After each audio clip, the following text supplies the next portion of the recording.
राम राम। आप सभी के अंदर विराजमान मेरे परम पिता परमात्मा को मेरा कोटि कोटि नमन। हमारा सतगुरु सुखराम जी महाराज के ग्रंथ में प्रश्न उत्तर के अंग का अब अर्थ चल रहा है।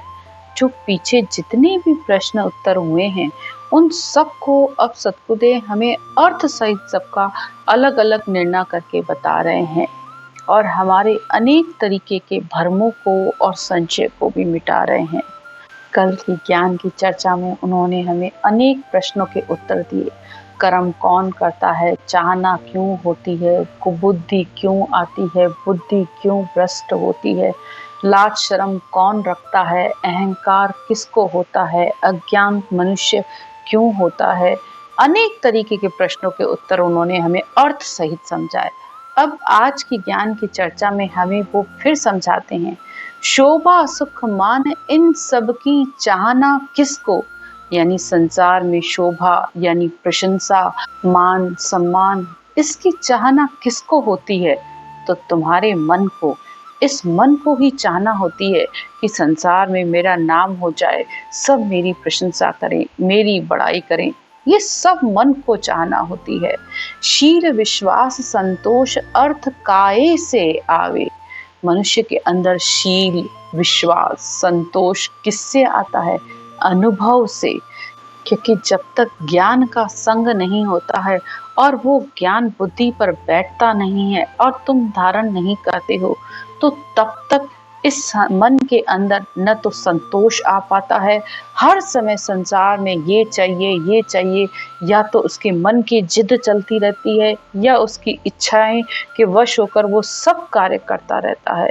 तो ज्ञान का संग करने से उसके अंदर संतोष आता है, शील आता है, परमात्मा के प्रति उसका विश्वास बढ़ता रहता है। क्योंकि संसार में प्रेम से हर कोई राजी है। यहाँ तक कि जानवर भी प्रेम की भाषा समझते हैं। उनको भी प्रेम से अगर तुम हाथ फेरते हो तो उसको भी समझ में आता है कि ये मुझे धुतकार रहा है कि प्यार कर रहा है। तो प्यार की भाषा हर कोई समझता है और वो परमात्मा भी बस तुम्हारे इसी प्यार और प्रेम के वश है। और जब ज्ञान सुनते हो तो उस ज्ञान का अर्थ, उसकी समझ सब सद्गुरु के इस ज्ञान को धारण करने से आता है।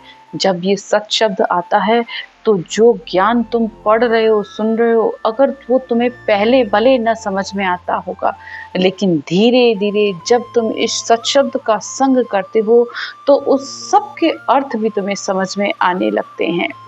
अब पूछते हैं परमार्थ पर कार्य कौन करे?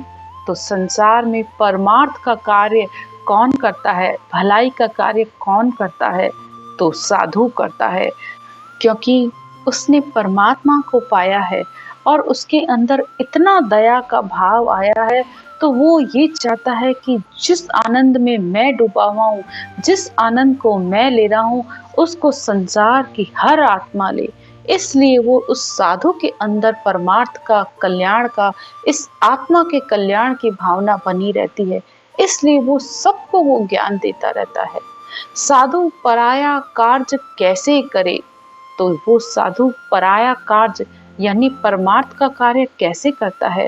तो जीवों को अपनी शरण में लेकर, शरण का मतलब गुरु या शिष्य या चेला बनना नहीं है।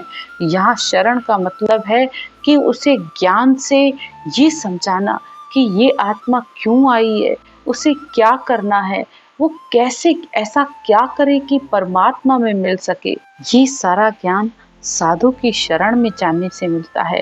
यानी उन औदाधारी संतों का ज्ञान धारण करने पर ये समझ आती है। साधु की सेवा बंदगी काय से होवे? यानी साधु की सेवा, सेवा यानी रटना करना, सुमरन करना। और साधु चाहे वो 3 लोग के ही क्यों नहीं हो, उनको भी धन्यवाद है। क्योंकि जो घर छोड़ के चला गया तो उनको आश्रम, सत्संग, ज्ञान, विवेक, वो सब जो साधु कर रहा है वो तुम्हारी भलाई के लिए ही कार्य कर रहा है। चाहे वो 3 लोक का है चाहे चौथे लोक का, वो कम से कम इतना तो कर ही रहा है ना, तुम्हें ज्ञान देकर तुम्हें परमात्मा के रास्ते पर लेके आ रहा है। जब तुम इस नवदा भक्ति को भी करते हो तो तुम्हारे छोटे छोटे पुण्य भी इकट्ठे होते हैं, क्योंकि उन्हीं पुण्यों के प्रताप से ही तुम्हें ये केवल भक्ति मिली है। कई जन्म शुभ कर्म करे तब प्रकटे भक्ति अंकुर।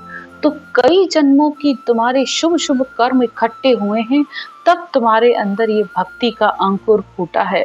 तो सब संतों को नमन है, जो भी भक्ति मार्ग पर लेके आ रहा है, ज्ञान दे रहा है, उन सबको नमस्कार है।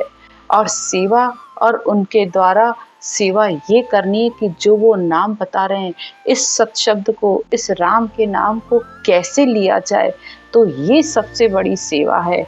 और बंदगी, परमात्मा की बंदगी, परमात्मा को भाव से याद करना, ये सबसे बड़ी बंदगी है। फिर आगे कहते हैं, धर्म पुण्य कैसे करे। मनुष्य धर्म और पुण्य कैसे करता है, तो प्रमोद से। प्रमोद यानी ज्ञान से। जब वो ज्ञान का संग करता है, संतों का संग करता है, तो उसके अंदर ये बुद्धि आती है कि संसार में सब मिल बांट कर खाना है। सिर्फ अपने स्वार्थ के वश ही, अपने लोभ और लालच के वश ही कुछ नहीं करना है। सब में समानता का भाव, सबके प्रति दया का भाव होना चाहिए। ये उसे ज्ञान से समझ में आता है। फिर कहते हैं, शर्म लाज काहे से राखे। संसार में शर्म और लज्जा किससे रखते हैं? मेर मर्जाद से, यानी 3 लोक की मर्यादा का पालन, जिसे ब्रह्मा जी ने बनाया है। क्योंकि ब्रह्मा जी ने इस संसार को एक मर्यादा में बांधा है। जो मनुष्य मर्यादा में नहीं चलता है, तो उसकी संसार में तो निंदा होती ही होती है, तो परलोक में भी उस मनुष्य की निंदा होती है। तो देवलोक के भी तुम निंदक बनते हो। जिसकी संसार में बहुत ज्यादा निंदा है, उसके ऊपर परमात्मा के देश में भी निंदा है, तो कहाँ जगह मिलेगी। तो जो भी करते हो सोच विचार कर करो। फिर आगे सतगुरुदेव कहते हैं, मेर मर्यादा का बंधन काय से होता है। ये मनुष्य जो मर्यादा का जो बंधन है, वो किस वजह से करता है? तो मनुष्य के अंदर जब तक भय नहीं होता है, डर नहीं होता है, तब तक वो किसी मर्यादा का पालन नहीं करता है। क्योंकि भय बिन प्रीत न होवे। क्योंकि बिना भय के कभी प्रीत नहीं होती है। एक बच्चे को भी जब वो अपनी क्लास में अनुशासन से रहता है, उसे ये डर रहता है कि टीचर आएगा, मुझसे सवाल करेगा, तो वो उस डर से अपनी पढ़ाई पूरी रखता है। हमेशा वो अपने उन प्रश्नों के उत्तर को तैयार रखता है। तो उसकी प्रीत तभी हो पाएगी जब वो उस बंधन में रहेगा, तभी वो बड़ा होकर कुछ बन पाएगा।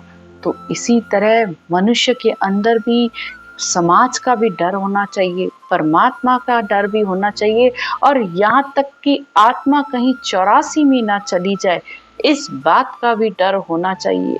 जब तक तीनों डर तुम्हारे अंदर नहीं होंगे ना, तब तक तुम परमात्मा से मिल भी नहीं पाओगे। आगे सतगुरुदेव कहते हैं, मीठी और निर्मल बोली काय से होवे। मनुष्य मीठा और निर्मल कब बोलता है? जब वचन विचार कर बोलता है। मनुष्य को हमेशा अपने शब्दों को, वचनों को सोच समझ कर बोलना चाहिए। सतगुरुदेव ने तो पूरा चैप्टर बना दिया वचन का। यानी अगर तुमसे संसार में कुछ नहीं हो पाता है, किसी के लिए दया नहीं है, किसी के लिए भाव नहीं है, परमात्मा का नाम नहीं ले रहे हो, तो कम से कम इतना तो तुम कर ही सकते हो, वचन तो सूल्या बोलो रे। यानी शब्दों को मीठा निर्मल बोलो, सत्य बोलना चाहिए। और सत्य सबको कड़वा लगता है, लेकिन कम से कम मीठा बोल, क्योंकि मीठा बोलोगे तो तुम्हारे वचन किसी को दुख नहीं देंगे। संसार में कर्म 3 ही प्रकार से बनते हैं, मनसा वाचा कर्मणा, यानी मन से, वचन से और कर्म से। इन तीनों से ही तुम्हारे कर्म बनते हैं।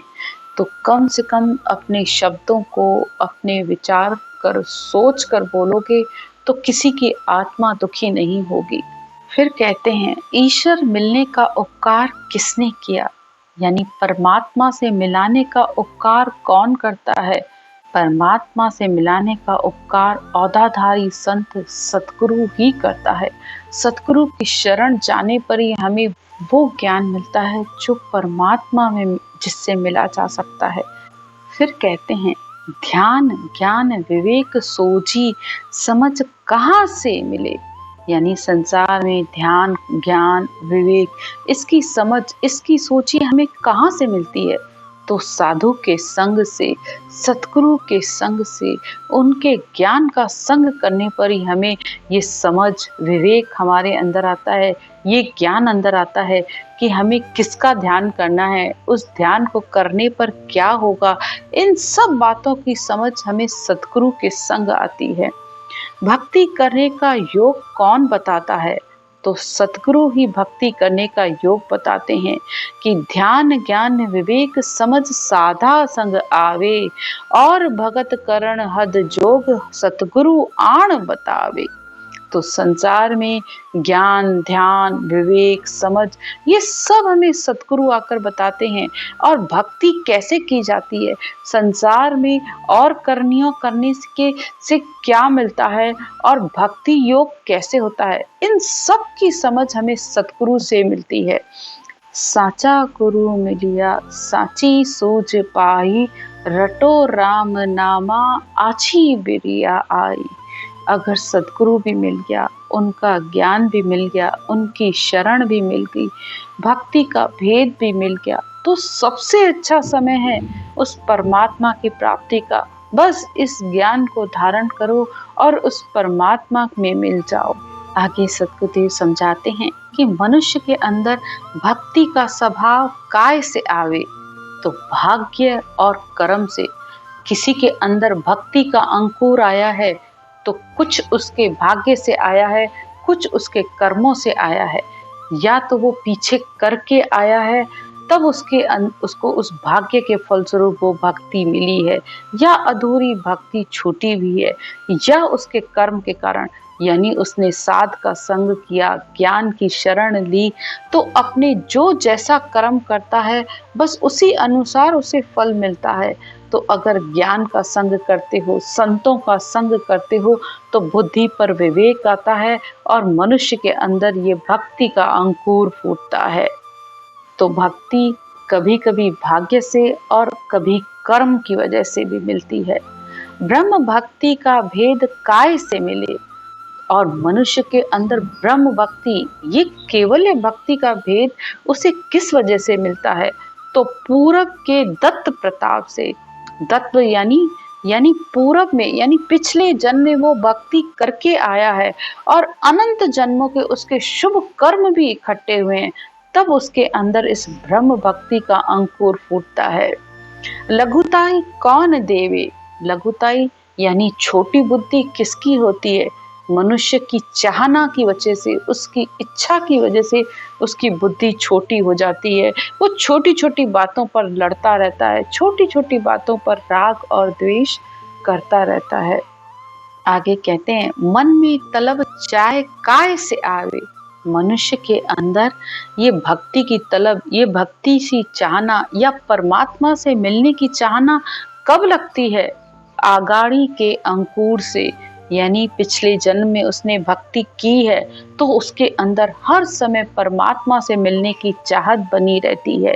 यानी कोई अगर कुछ नहीं भी बताता है तब भी आप कभी कभी देखोगे कि वो अपनी मर्जी से ही कुछ न कुछ करता रहता है।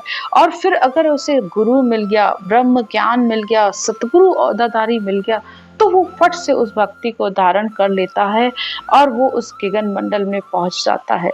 बहुत से लोगों के ऐसे सवाल होते हैं कि हम तो इतने सालों से कर रहे हैं, हमें तो ये शब्द समझ में नहीं आया, और इसने अभी से किया और इसे अभी समझ में आया गया। हाँ, क्योंकि वो भक्ति पीछे उसने की है, उसकी अधूरी छुटी हुई है, उसके अंदर परमात्मा को पाने की पूर्ण तलब लगी हुई है। तो वो जैसे ही उसको वो मिलती है, वो उसको धारण करता है और करना शुरू कर देता है। इसीलिए सतगुरुदेव बार बार एक ही बात कहते हैं कि भाई तुम ज्यादा नहीं कर सकते तो एक 10 मिनट का अपना नियम जरूर बनाओ, धीरे धीरे चलो, लेकिन जरूर करो। 5 मिनट 10 मिनट बैठकर अच्छे से रटना करो, अच्छे से सुमरन करो, ताकि तुम कम से कम चलना तो शुरू कर दो तो धीरे धीरे पहुंच ही जाओगे। अगर इस जन्म में तुम्हारी भक्ति नहीं पूरी हुई तो वो तुम्हें मनुष्य जन्म तो कम से कम मिलेगा, क्योंकि अंकुर तो भक्ति का अंदर आ ही गया ना। तो एक दिन अवश्य तुम्हें अपनी मंजिल भी मिल जाएगी। आज की चर्चा यहीं तक। राम राम।